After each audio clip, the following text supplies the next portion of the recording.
olsun sana. Ya Rabbi lanet olsun. Ya Rabbi sen bizim çocuklarımızı.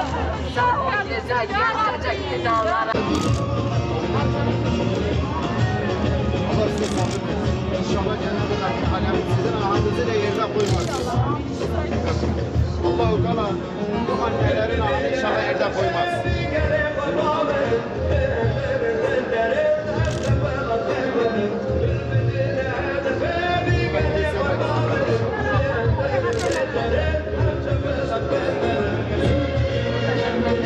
Bizler de Van'da, doğudaki aşiret kanaat önderleri olsun, sivil toplum örgütleri başkanları olsun, temsilcileri olsun, her daim mağdur anneler ve ailelerin yanındayız, yanında olacağız.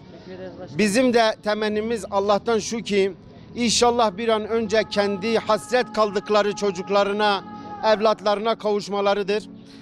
Bugün burada özgürlüklerine ve duygularına kelepçe vurulan,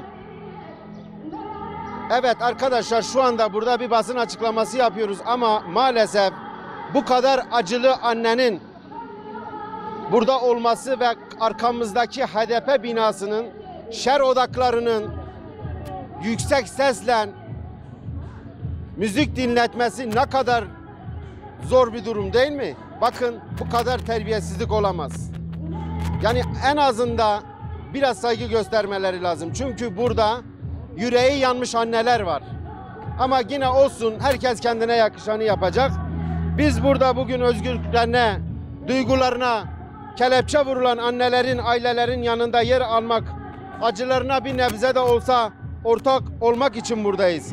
Gerçekten çok büyük acı ve mağduriyet içermektedir. Bizler mağdur olan bu ailelerin ne acılar çektiğini derinden hissedebiliyoruz arkadaşlar. Bu haklı davalarında her zaman kendilerinin daima yanında olacağımızın da sözünü veriyoruz ve her zaman yanlarında bulunacağız. Evet, her vicdanlı insanın, her vicdan taşıyan insanın bu direnişe destek vermesini bekliyoruz. Kim olursa olsun giden evlatların, acılı annelerin yanında durmak bizim insanlık görevimizdir.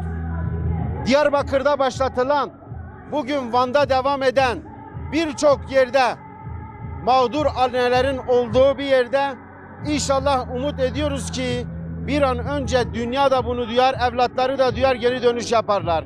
Şer odaklarının oyunlarına gelmeden belki en azından kurtarabildiğimiz ne kadar daha kandırılmış, götürülmüş gençlerimiz varsa belki onlara bir sesimizi duyururuz. Zaten mücadelemiz bu. Evet arkadaşlar, birçok psikolojik şiddete rağmen direnişlerini durmadan devam eden annelerin olumlu bir netice, olumlu bir kazanç elde edeceklerini ben öyle sanıyorum. Diyorum ki inşallah bu davalarında bu bekleyişleri karşılanır, evlatları bunu duyar, bir an önce döner annelerine ve ailelerine kavuşurlar.